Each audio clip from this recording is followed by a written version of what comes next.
Hello and welcome to the How to Exit podcast. Today I'm here with Nunzio Presta. Nunzio, you're a former pro hockey player and the CEO of buyandsellabusiness.com. Thank you for being here. How did you get into this space? You went from pro hockey, and we were talking, you were looking at playing in overseas too, and Yeah, now you're in this mergers and acquisitions, buying and selling a business space. Kind of, can you fill in the gap? What's the origin story of that? no, absolutely. So, being Canadian, hockey was a big part of my life. I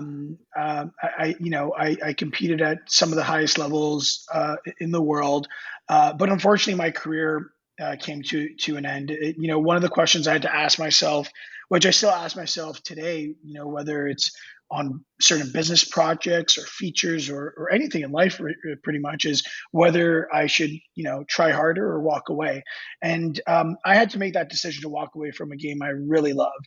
And after I made that decision, I knew I wanted to go back to university, back to business school, and I just fell in love with entrepreneurship. I saw a lot of similarities between entrepreneurship and sports, so I was really excited. And while I was in university, I started a little business with a friend of mine.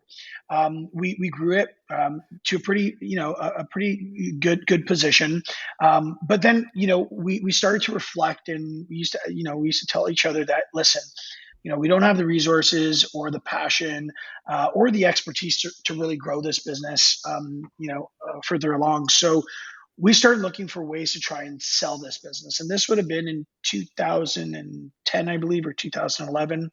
And on that journey, Ron, it was difficult. Real estate agents would look at us and say, "Hey, listen, I'd rather sell a house."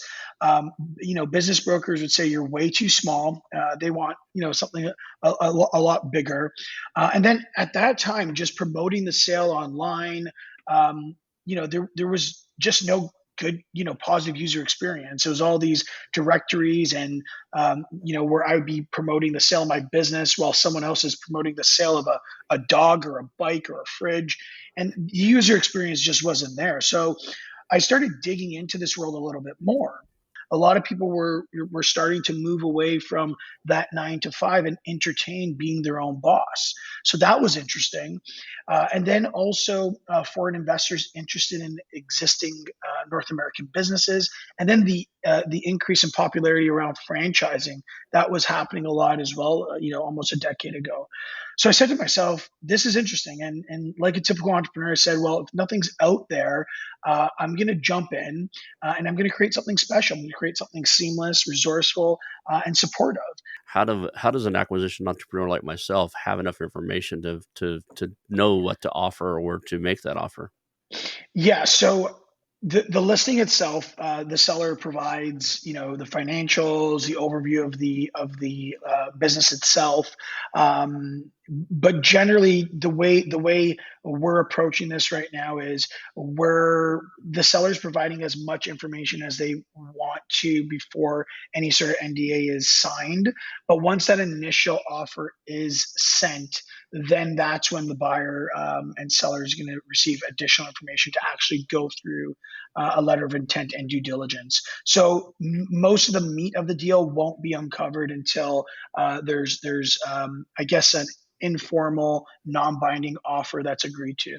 Sellable, businesses are self-sufficient, meaning they aren't dependent on a particular stakeholder, and also sellable businesses have strong and healthy financials, and we see the listings with business models that have recurring revenue.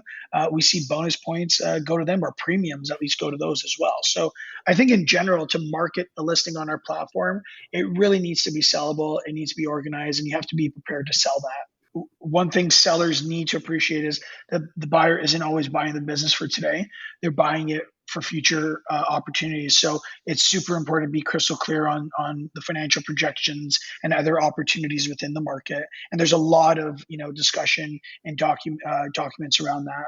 I love good stories. Tell us a good story about something that you got to encounter in the last 8 years. Well, you know what? So as a platform, and as we the unfortunate thing is, we have a very engaged community, and And we're very supportive and constantly in contact with our user base. But like any other digital first platform or marketplace, there's a lot of users, there's a lot of deals going through. So unfortunately, we can't have a close relationship with all our users. But one that definitely stays top of mind for me is a story when my sister-in-law actually bought a children's playground through my platform, and it was just really rewarding because I created something that added value to someone that was close by, and I saw the actual effect in real life. I saw how she transformed this great little playground into something that was pretty good. She grew the revenue. They dumped money back into the playground to renovate it and rebrand it, and it was growing. It was growing great. So I think that's probably definitely top of mind for me because it was so close, and I saw the real life effect of it. What piece of advice would you consider most important for somebody thinking about selling? Like if they could only, if they're really busy, they're still engaged, they're pulling their 60 hour weeks, but they're thinking about selling and they need to start the process. Where do you have them start? What's the most important thing for them to start doing differently? Right away, start creating, operating principles, systems and processes and even values in the business, whether it's a two-person show or a 25-person show, because you want to make sure that the business isn't dependent on you. I know in our space, it's probably the number one piece of advice, but creating a self-sufficient business is absolutely mandatory in this space because a lot of buyers, they fear the unknown, and if they see that business is really dependent on that one owner or that one client or that one supplier, they know as soon as they buy that business and those certain stakeholders are gone, so is the revenue. So that would be my number one advice: start working on really creating a business that's not dependent on you.